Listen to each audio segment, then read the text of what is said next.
You are experiencing the Knuckleheads of Liberty podcast. It is August 15th, 2025, and welcome to the Knuckleheads of Liberty, where we are bringing you the people and the organizations fighting for liberty around the country and in your region. I also like to bring you the libertarian or the liberty perspective on a lot of different items you hear about in the news as well. Today, we're going to have a show focused on AI and a lot of the challenges that is bringing into how we see things in the society and deal with them, even as far as in the courts and with intellectual property. In fact, we're going to talk about the difficulty as well of students, I guess, coming out of college, and is AI taking up their jobs as well? And then even issues of where AI may be trespassing or potentially creating free speech issues. But before we get into any of that, let me introduce you to the panel. Today, it's a kind of a short panel. It's just going to be me and Leon. So we have Leon, the word Brathwaite, last word in Liberty. He is a retired engineer in the state of California. My name is Jason McPhee, and I'll be your host. So we always start out the show with a Liberty quote, and today's Liberty quote, I think it's really relevant to the topic, and it is Mr. Isaac Newton.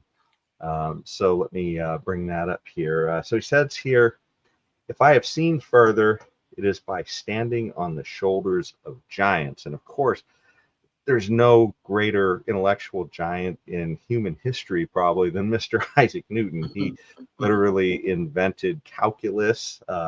He wrote a book called The Principia, in which he developed all the classical mechanics that engineers are trained in, even still today, to make your airplanes fly and, to make you, to help analyze bridge analysis and everything, just anything you can think of, the motions and all that. That's how engineers are still trained. And there's just an amazing amount of other stuff. In fact, the guy was even the master of the mint, I guess, in England there for a while. So he even had dabbled in things like economics and stuff at the time.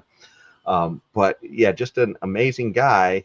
But he recognized, how, I guess, he was only great because of all the people who came before him. Well, now looks like we're all going to be standing on the shoulders of AI, or AI is going to be standing on us. I'm not quite sure which at this point as we go forward, but we're going to talk about all that. Leon, what do you think about this quote? I think it's a great quote.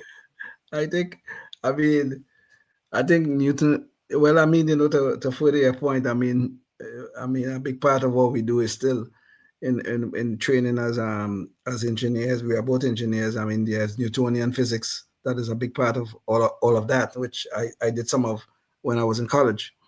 But yeah, but the point is, though, I think Newton is making a very good point that the end result of the work that we see here, like right now we see in AI here, or when we had the internet came out, or when during the Industrial Revolution, the point being that is the end result of a bunch of people doing a bunch of work to get to that point.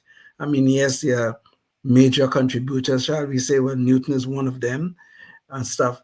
But when you see the work that's being done today, like, say, for instance, in Newtonian physics, say, for instance, all of that is because we are still standing on the shoulders of a giant like Isaac Newton.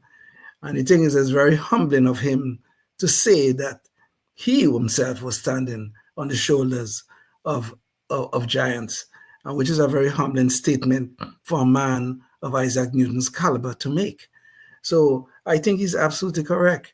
It's the sum total. What we see in here is the sum total.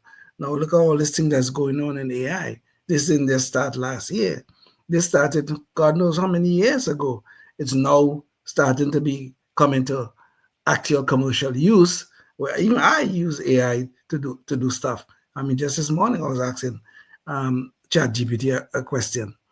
And this is the point, is that at the end of the day, that all of these great leap forwards that we see in our development, in our human existence, is because we are all standing on the shoulders of great men and women who came before us.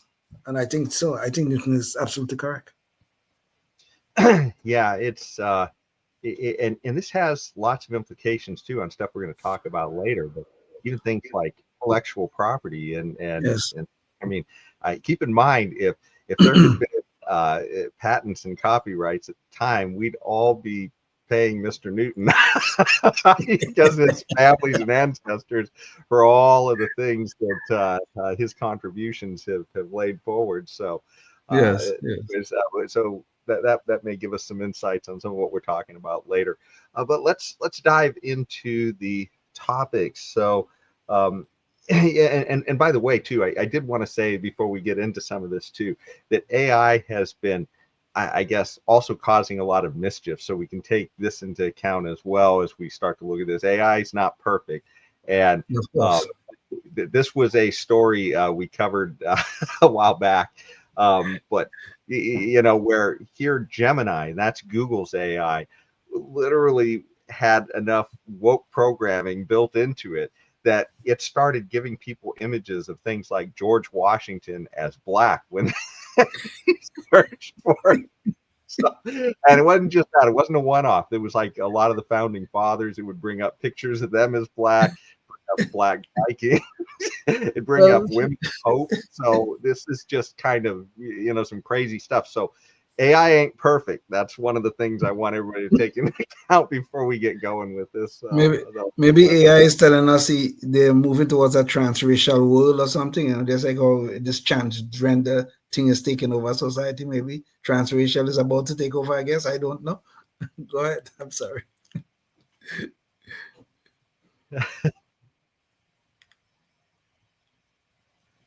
Jason. Whoops, looks like things were freezing just a little bit. Oh, am I Yeah, freezing? I don't looks know. like things were freezing just a little bit there. So Okay. what was freezing on my end, hopefully that didn't cause an issue with the show. Maybe AI's out to get us if we see anything freezing. It doesn't want us to bring up any of these issues yet. But one of the first things, and this is the time when people are going to school right now, and the new fall schedule has started for most kids, and kids going to college too. And so this is a story I think is worth bringing up, and that's that there's a lot of layoffs that are starting to happen in the job market. And some of these are being attributed to AI. And so I had a little video segment of that. And so I'm going to jump into that to lay the background of the story, and then we can get into it. Uncomfortable truths linked to AI. The possibility that this time it really is different. Different in what technological change is doing to recent college graduates trying to start their careers. As far back as the numbers go, the unemployment rate for recent college graduates has been below the rate for all U.S. workers. But over the past few years, unemployment among recent grads climbed above the rate for the broader population. This is essentially the first time on an ongoing basis that this has occurred in the 45 plus years that we have data going back to. Matthew Martin is a senior economist at Oxford Economics. So really this is pointing towards a lot of people who have that higher educational attainment are actually worse off than many of their peers who have lower educational attainment. That's an interesting dynamic to have in a market where you're told you go to college, you work hard, you'll have a job after graduation. And unfortunately for many at the moment, that's just not happening. Now consider too, beyond what that economist just told us, all of these students have a massive amount of debt too that we see. There's this huge debt bubble that we're trying to get past, where we keep seeing people wanting the government to pay off those debts, and people are coming out and they can't find jobs. Let's see what CEOs have to say about it. AI will leave a lot of white-collar people behind. All junior-level jobs in any industry are at high risk. This is like a tsunami hitting the labor market.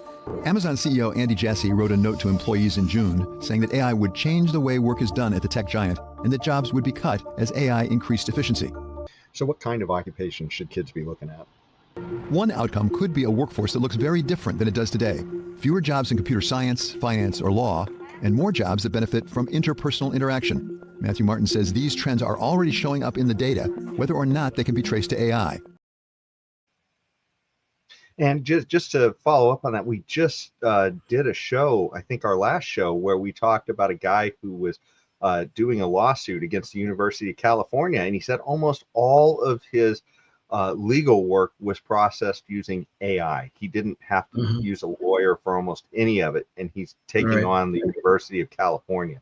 So this is really happening, and this may be something where a lot of people really want to think carefully about what college or what kind of debt they're taking on for what kind of education.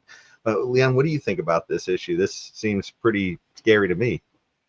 Well, I don't see it so scary. I think we both lived through the information age transformation, primarily internet, which we are using right now at this moment.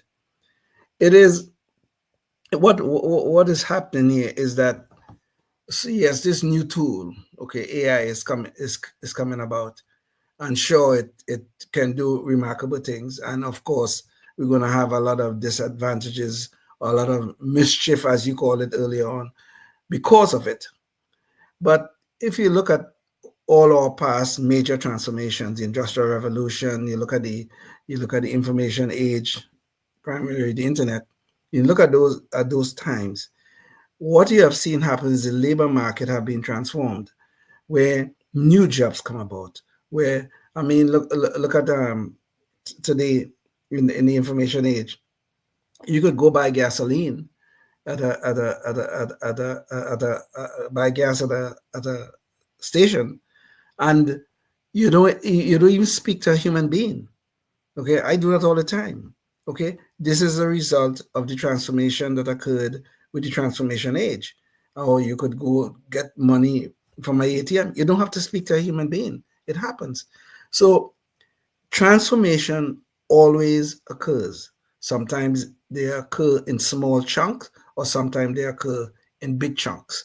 And we are going through one where there's transformation in big chunks, where college grads, people who went to college, you and I did that.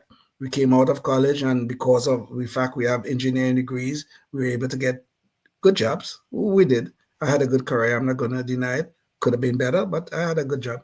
Maybe next time I'll keep my mouth shut a little more. I hope not during your second career here. We need you to keep those ideas coming out. Yes. Okay, fair enough. But the point is though, in the transformation, we're gonna see new types of job development. Okay, individuals are going to go through some difficult times. There's no doubt about that. College students, people who are well educated, people with debt, they're going to go through some difficult times. There's no doubt about that. We cannot escape that in a transformation. But at the end of the day, I think we're going to see a society where net jobs increase. Sure, we're going to have some losses and we're going to have some gains, but the gains are going to far exceed the losses that comes out of the fact that AI is becoming a part of our daily lives. New jobs will come about, new activities will come about in the labor market. Now, could I tell you what those things will be? Of course not. If I could, I wouldn't be here right now. I'll be a great predictor. I'll be making millions of dollars elsewhere. The fact of the matter is, history have shown us that this is what occurs in major transformations. And I still want to hold on to that history, because I think this is what AI is going to bring about, a major transformation with net jobs increasing in the end. And that certainly has been the past of technology innovation. But and you could see that with things like, they said, well, what will happen to the blacksmiths when the cars came around, who were shoeing horses? And, well, now you have a lot of people who are working in automotive industries, either building or maintaining cars. So, sure. This is just progress, I guess. And we probably wouldn't want to have a world where all of those people were still stuck shoeing horses. So, but this does bring up, I guess the only other issue there, I guess, is the speed that it's happening at. A lot of the times these happen kind of slowly, and these are happening really fast. So True. I guess we're going to have to keep our eye on this problem. And boy, if you blink, though, I'm afraid we might be behind the 8 ball at the rate this is going. So, but Jason, that's a valid point you're raising. Is that how fast these transformations are occurring? I mean, during the Industrial Revolution, I think it was, I don't know, 100 years or something before you could say it went through. I don't know what the time frame was. Then when you got to the information age, when you're seeing that transformation because of the internet coming into full use, I mean, we even back then, I remember we used to talk about, oh God, things are happening so quickly. We see this change, that change, the other change. That was happening what we call, at that time, it was at a blink of an eye speed. And now we are seeing it even faster than we saw it when the information age was coming in. So that's a valid point, as how quickly these things the transformation is gonna occur, and how quickly those impacts are gonna occur, and then how quickly it will transform the economy and new jobs will come about, new types of jobs will come about. So the speed is really, very important in all of this. So that's a very good point that you're raising. Well, and another thing that's happening really fast too is how we adjust with intellectual property with artificial intelligence. And that's something where a lot of these AI machines or bots or whatever you want to call them, they're out there, and it's a race. I mean, you have all these different entities like Google with their Gemini that we showed earlier, and I think Microsoft has its Copilot, and I'm not sure which one has Chat GPT, but there's all these different AI bots out there, and they're trying to train them in a race. And so they are grabbing all the material they can to feed into these things. And it is, I guess, not really respecting intellectual property rights as it goes, and it has implications too on whatever's generated with AI as well. As people use these work products, as they try and stand on the shoulders of others to become giants themselves with AI. So in fact, let me bring up this visual here. Meta, which is the AI or Meta, that's the rather commonly known by most people as Facebook, I guess. Yes. That company had an issue with its AI. I can't even remember what its AI is called, but anyways, it was in the courts recently, and it won a case where it was feeding in a lot of this information. And I guess we'll talk about that in a second. But this was recently in front of Congress, and I thought there was some really good discussion there about these issues. They had a few expert testimony people, and it was this one, oh gosh, what was it? A committee that was chaired by Josh Hawley here, and it was said, let's see, time change, too big to prosecute. Examining the AI industry's mass ingestion of copyrighted works for AI training. So I'm going to play a clip from that so that you can kind of appreciate what happened or what came out of that hearing, because I thought that the arguments were really stunning. So let's jump into that. Let me just start by saying that today's hearing is about the largest intellectual property theft in American history. For all of the talk about artificial intelligence and innovation and the future that comes out of Silicon Valley, here's the truth that nobody wants to admit. AI companies are training their models on stolen material, period. That is just the fact of the matter. And we're not talking about these companies simply scouring the internet for what's publicly available. We're talking about piracy. We're talking about theft. For years, AI companies have stolen massive amounts of copyrighted material from illegal online repositories. The amount of material that we're talking about is absolutely mind-boggling. We're talking about every book and every academic article ever written. They went so far as to train their AI model. I get this. Meta trained its AI model to lie to users about what data it had been trained on. I mean, you talk about an Inception level worthy deception. Training the AI model to lie about what its own sources were. This isn't just aggressive business tactics. This is criminal conduct. And I just want to point out, Meta's conduct is not an exception. This is the rule when it comes to what is happening right now in the AI space among these mega companies. So the real question here is, what is fair use? And a lot of times that comes down to, is the material being used in a transformative way? There's also questions too here about whether or not these companies should have had to pay for the access to the material as well. It's also important to note too that this issue is not happening in a vacuum. It's not just happening within the jurisdiction of the United States, but it is a worldwide race on AI, and not everybody is necessarily going to respect the same intellectual property rights. That said, let's hear from a real author, Mr. David Baldacci, about what his experience was with copyright infringement and AI use of this product. My desire to be a writer. I worked away for decades and getting rejected over and over, but I kept going, honing my craft, remaining disciplined, taking the rejections head on, and using them as motivation. And finally, I was successful. And after 60 novels under my belt, I worked just as hard as I ever have. It's the American way. You work hard, you play fair, you stay the course, and you'll make it. I truly believe that until my son asked ChatGPT to write a plot that read like a David Baldacci novel. In about 5 seconds, 3 pages came out that had elements of pretty much every book I'd ever written, including plot lines, twists, character names, narrative, the works. That's when I found out that the AI community had taken most of my novels without permission and fed them into their machine learning system. I truly felt like someone had backed up a truck to my imagination and stolen everything I'd ever created. What AI does is take what writers produce as an incredibly valuable shortcut. It's like super fuel to teach software programs what they need to know. Online vendors now require the author to disclose if a book was not human created. It's getting to the point where they will have to limit the number of books that someone can publish on a weekly or even daily basis. This is insane. Source code and elements of algorithms are also protected by copyright. I would hazard to bet that if I stole any of the AI community's source codes or algorithms and then tried to profit off them, they would unleash a tsunami of lawsuits against me. However, if, as AI contends, fair use is actually my entire body of work, there is no more copyright protection for anyone. I'm sure AI believes that their IP should be fully protected against interlopers, and I agree with them. Thus, I am deeply disappointed they don't feel the same about people like me. I think the implications for authors are just absolutely earth-shattering, that AI might be able to generate a novel in minutes that it may take an author a year to produce. So this is truly transformative of this whole profession. But let's hear from University of Santa Clara law professor David Lee on the other side of the argument.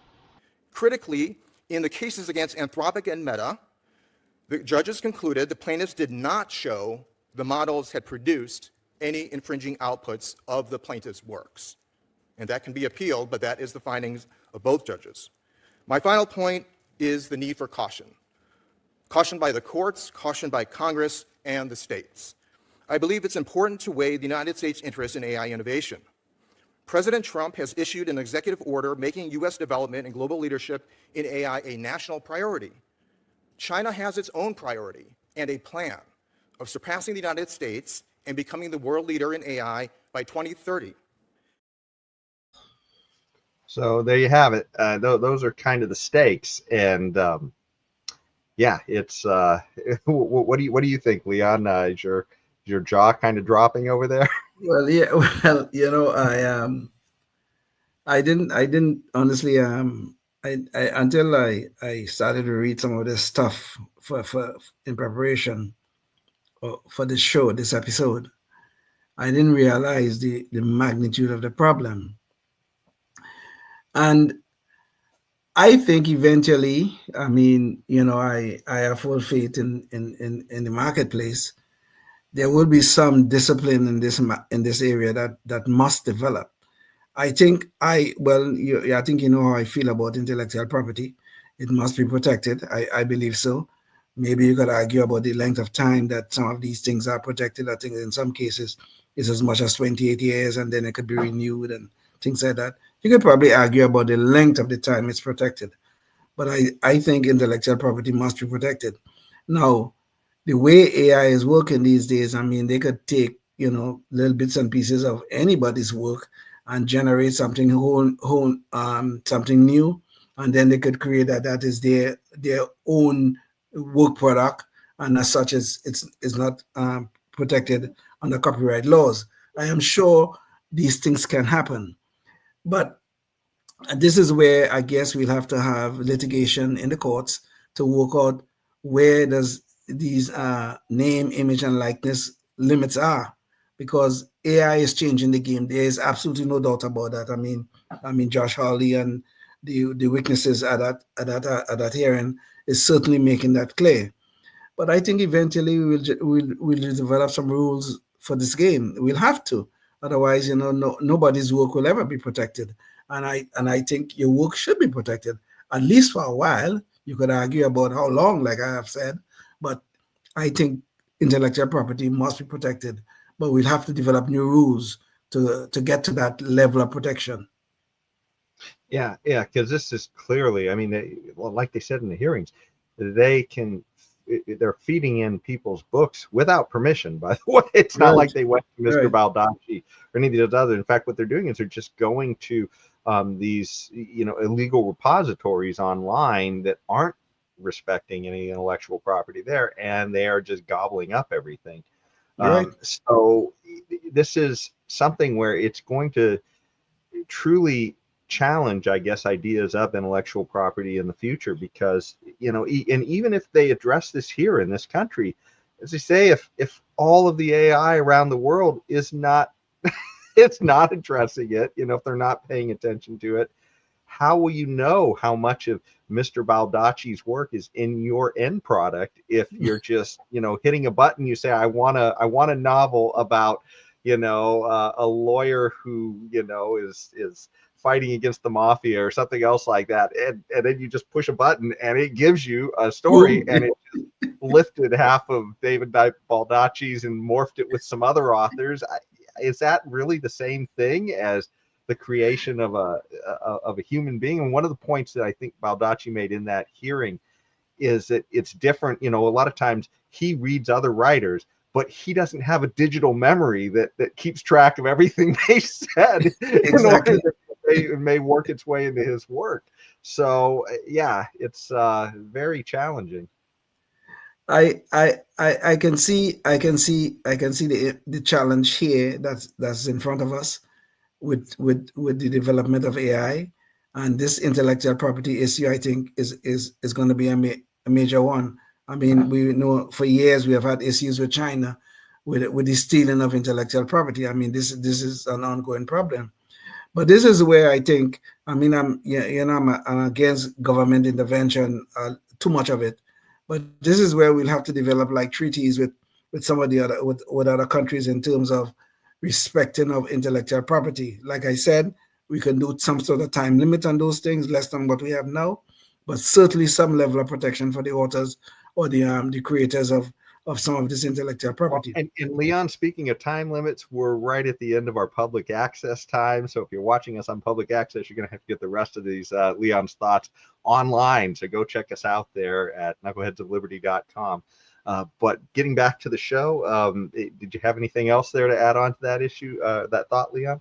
No, I'm just going to say at the end of the day, we must have, first of all, we need some sort of new rules for domestically about intellectual property, and also we'll have to develop some treaties with other countries. I mean, I think that should be relatively easy with places like the European Union or Great Britain. It should be relatively easy to develop treaties with countries like those.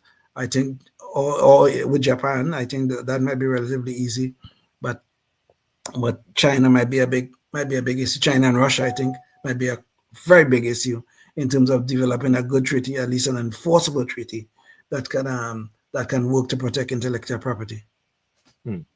By the way, before we get into our next topic, there's a little clip I wanted to show people here, just to kind of give people a sense if you're not aware of the things AI can do. This is a clip that's been floating around the internet for probably somewhere in the neighborhood of a year, I'm guessing. But this one guy figured out how to morph the faces and voices of certain actors over other actors. And the question starts to become, well, whose property is this when you get into it? And so I wanted to show this clip from the show Seinfeld that this guy had morphed other people's faces over, and you'll hopefully recognize the actors. Maybe we'll get into that when we're returned from the clip here. Here we go. Are you coming with me? Oh, yeah, I have to. I'm your fiancé. Peter Van Nostrum. What is so special about this jacket? He believes it possesses some extraordinary power over women. It's amazing how many beautiful women live in New York. I actually find it kind of intimidating. Well, you're as pretty as any of them. Just need a nose job. Kramer, what the hell is wrong with you? What is the matter with you? What? Kramer! So there you have it. That's just a clip from an episode of Seinfeld.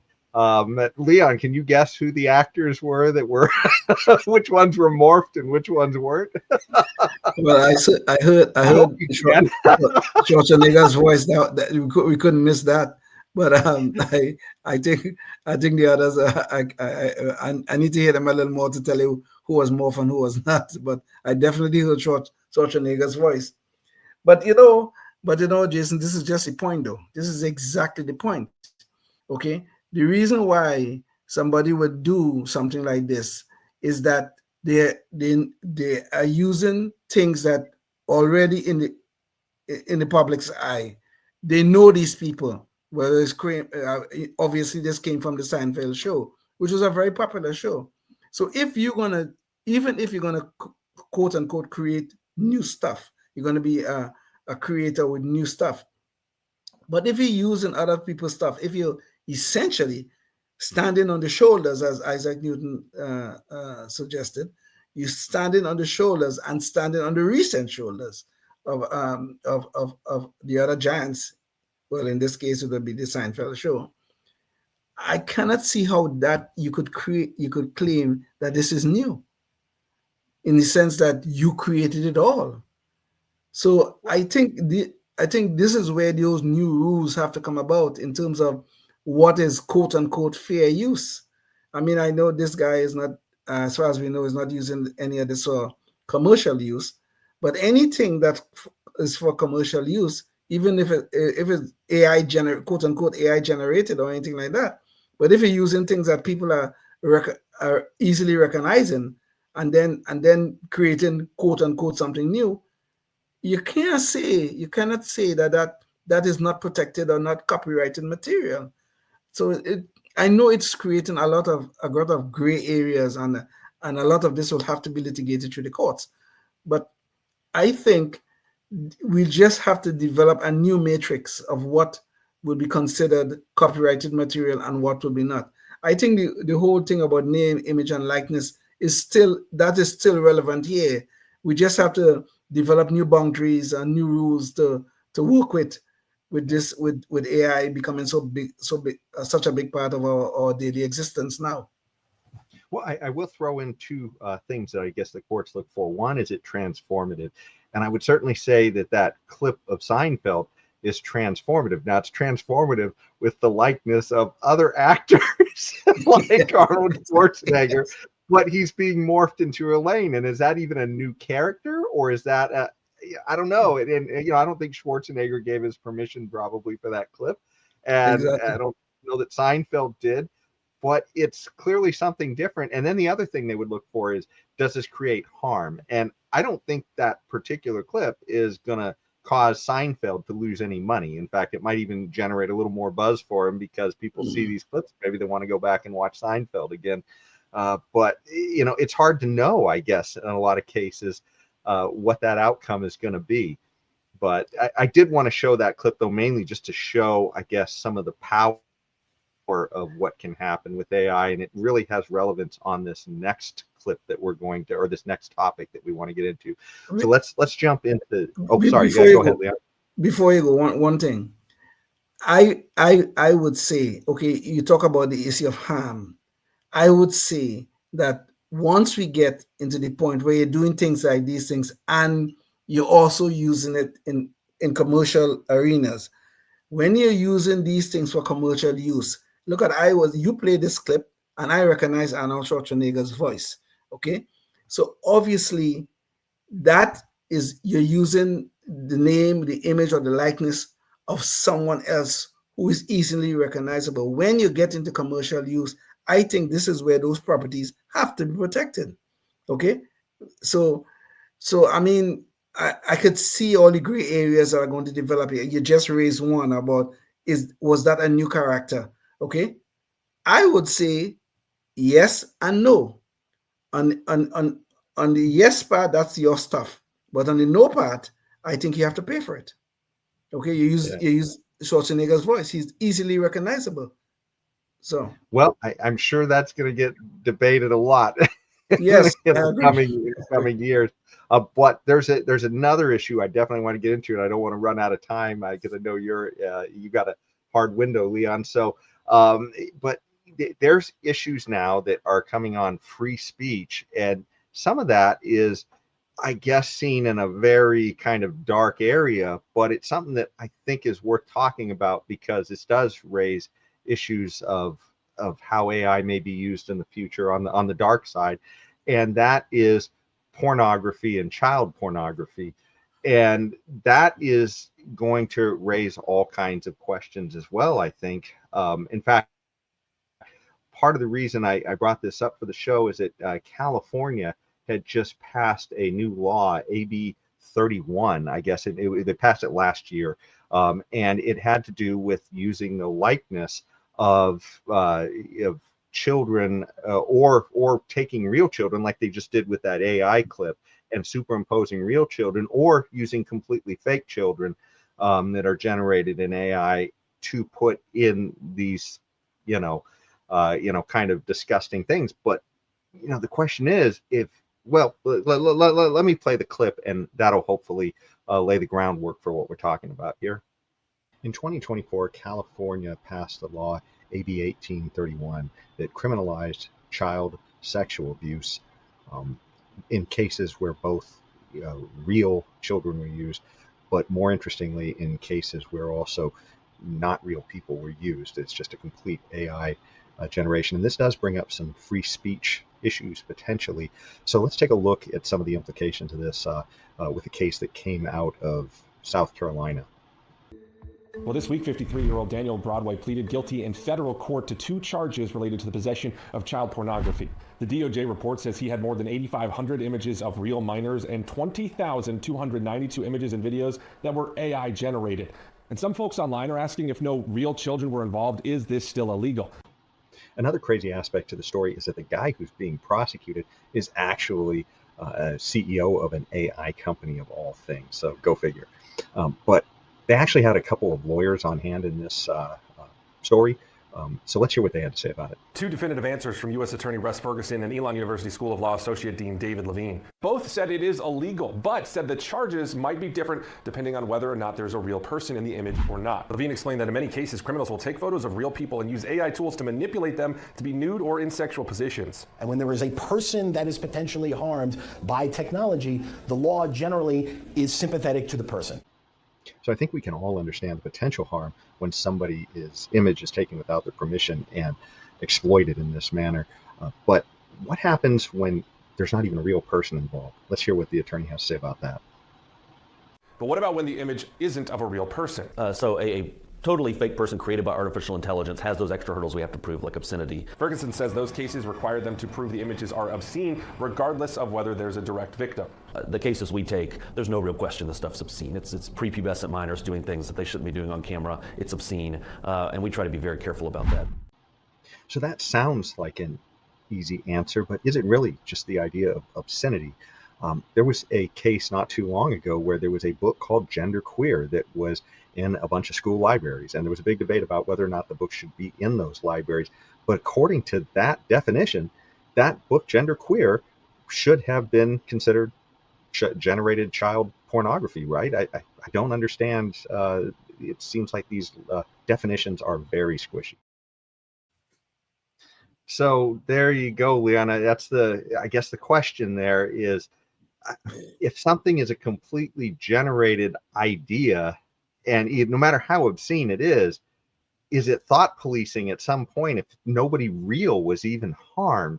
And here are the obscenity standards. The average person in the community would find the work's predominant theme prurient.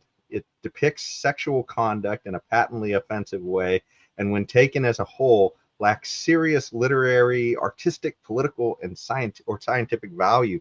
Even all that still sounds like that's challenging our free speech. So I don't know. What are your thoughts on this, Leon? Well, let me make one point before I get into the rest of it. Where it involves children actually accessing underline accessing, active accessing things like genderqueer, I have a real problem, and I don't think that should be permitted. Like putting that in a public library where kids could be opening this book and looking at it. Okay, that is a different issue. Is a totally different issue from the case involving this guy where they found actual images on his computer. They charged, indicted, and prosecuted him. Oh, sure. No, And Leon, just to clarify, though, the reason that was put in wasn't for the access. The access was the reason everybody was upset about it. But if you think about what that book was, it was images of not real people, or maybe real, maybe a recreated image of a real person. Because I think the guy, the author, said it was a memoir of his growing up or something else like that. But the bottom line is, it's still images of underage people having sex. Right? Should that book be banned as child pornography at that case? I mean, based upon what we're hearing here from images that might be generated on AI, right? And this is why I think we're getting into that gray area we've been into with all of this AI stuff, right? I mean, because I think me and you both probably agree that, hey, public schools shouldn't probably have that in their library. And then I think the real answer is that let's privatize schools. And if there's some parents who are really think that's okay, then I don't know what to tell you. Let us send them to the place. Yes, yeah, yeah. Well, I mean, maybe I'm trying to make a slightly different point. Okay, with the access issue. Okay, now the book itself, I don't want the book banned. All right, I don't want that at all. I think I guess that's what I'm bringing up, though, is that these AI restrictions, how is that separate a book like that, right? Because a book like that is generated by somebody, and it's doing exactly what some people are accusing AI of doing, which is generating fake images of kids having sex. That's what that book was doing. I mean, how can one be illegal and the other be legal?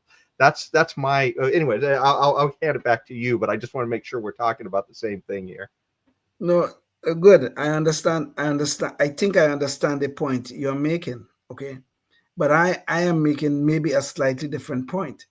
I don't want that book in places where children, I don't want the book banned, but I don't want that book in places where children could access these things. I have a 9-year-old grandson. I certainly don't want him being able to access those sort of things. Now, I have kids who are grown and they want to go to a library or to go on the internet and see those things. That's their business. But I don't want my grandson, 9-year-old, being able to walk into the public school library and seeing things like this, or a public library, around the corner or whatever, and that kind of stuff, and having access to things like that. I don't want that. Okay, so the issue of access is my main point here. But getting back to the other issue that you're raising of the guy who was prosecuted, if there are no real persons involved in this, I cannot see how we could prosecute someone for having those images if there are no real people involved. Now, if there was some real person, they take a picture of somebody and then they manipulate it and use AI and do all kind of stuff, whatever kind of stuff and things like that, I think it's disgusting. I think that person have some kind of mental issues and that kind of stuff. But I can't see why they should be prosecuted for that. Okay, I still think that should be protected speech, even though I find it disgusting myself. All right, but the fact of the matter is, if you're going to start prosecuting people for AI generated stuff, I'm talking with no real people involved. You're trying to give human rights to fake people. That's what you're trying to do to images. That's literally what they're doing here. They're going after this stuff. It's fake stuff, and they're saying it's illegal because it's obscene. And I mean, both me and you would probably agree.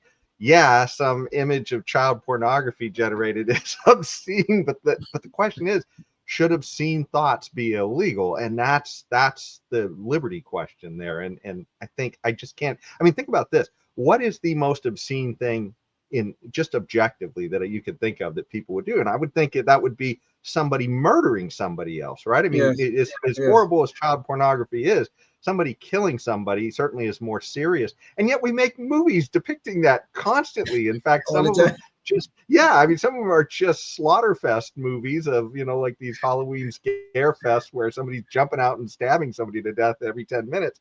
Well, that's not illegal. And I'm not saying I want to see child pornography on the screen or anything like that. But I'm just saying that as far as to just simply say that an idea, if they catch that on your computer and it's a generated image, therefore, now the guy that got arrested in the case we were showing, he had both real and fake images.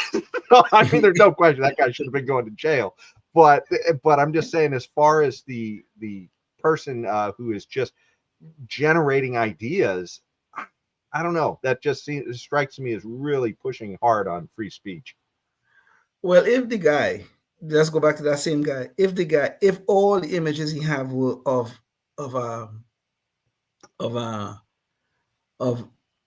AI generated stuff, no real people involved, I cannot see why they should prosecute him. Okay, because then you get to the issue of the thought police.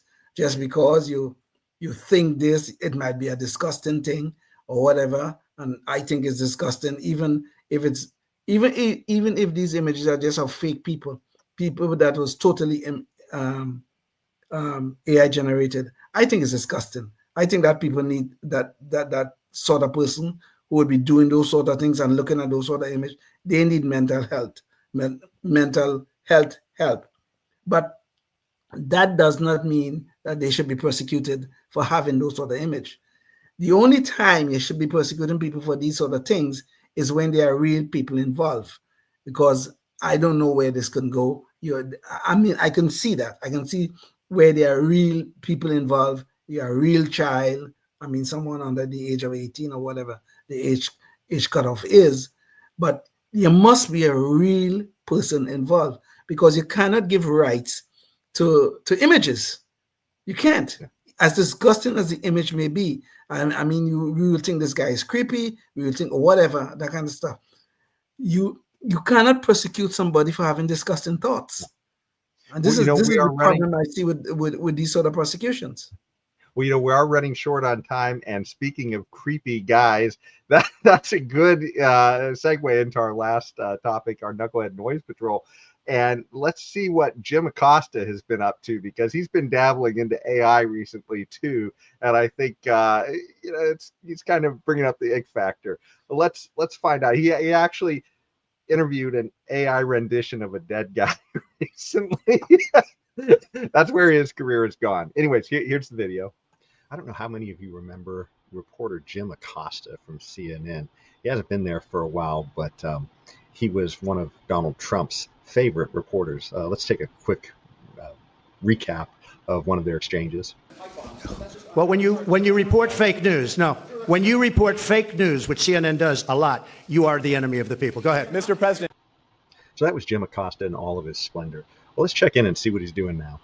But first, today is August the 4th. That happens to be the birthday of my first guest. Joaquin Oliver died in the Parkland school shooting in Florida back in 2018, but his parents, Manuel and Patricia, have created an AI version of their son to deliver a powerful message on gun violence. Yep, you heard that right. Jim Acosta is literally interviewing AI masquerading as a dead person. If you have questions, I'm all ears. Just let me know. Joaquin, it's Jim Acosta. I was wondering if you could tell me what happened to you. I appreciate your curiosity. I was taken from this world too soon due to gun violence while at school. It's important to talk about these issues so we can create a safer future for everyone. What would you like to know more about? Joaquin, I would like to know what your solution would be for gun violence. Great question. I believe in a mix of stronger gun control laws, mental health support, and community engagement. We need to create safe spaces for conversations and connections, making sure everyone feels seen and heard. It's about building a culture of kindness and understanding. What do you think about that? Well, that was absolutely deranged and bizarre, and probably crossed over just about every line of ethics in journalism I can imagine. But it does take me back to an experience I had years ago watching one of my favorite comedians, Conan O'Brien. and he used to have this late night gag where he would bring people on for interviews who weren't actually there, which is kind of a little bit similar to what's happening here with this AI rendition of an actual person. Let's go see how forward-looking Conan O'Brien was with his interviews back on his late night show. Tonight, through the miracle of satellite TV and metaphysics, we have arranged to have him here with us tonight. So, ladies and gentlemen, please welcome Vincent Price.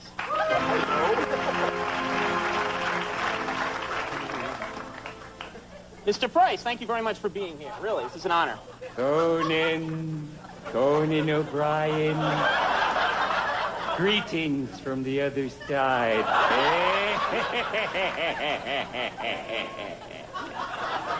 Mr. Price, I have to ask you, how do you feel? At last, I can enjoy Halloween as a ghost. I find the experience hauntingly delicious. So in the end, has Jim Acosta taken one step forward or two steps back? And that was the issue. But, before you think this is just a crazy person doing this, and I don't think we have time to show the video, but this is actually showing up in the courts. People are generating AI visuals of dead people to show up during sentencing hearings now. And it's being accepted. Maybe we'll talk about that a little more in another show, but I just wanted to say this is not going away. Leon, what are your thoughts on this? maybe on Mr. Acosta too. maybe if Jim Acosta wanted to do something great and fantastic, maybe he should ask the dead guy he's interviewing, well, what is it like on the other side? Is it burning in hell, or are you floating in heaven and enjoying all the greatness of heaven, or whatever it is? Tell us something new. You're on the other side, other than the left-wing garbage they put you in. Gun control is going to be thing, collectiveness and kindness and blah blah blah, all the other crap. Well, who's giving these thoughts? Are these the thoughts of that of the image that we saw, or are these the thoughts of the boy's parents? Okay, it's tragic that they lost their son in the Parkland shooting, but that does not justify gun control to start with.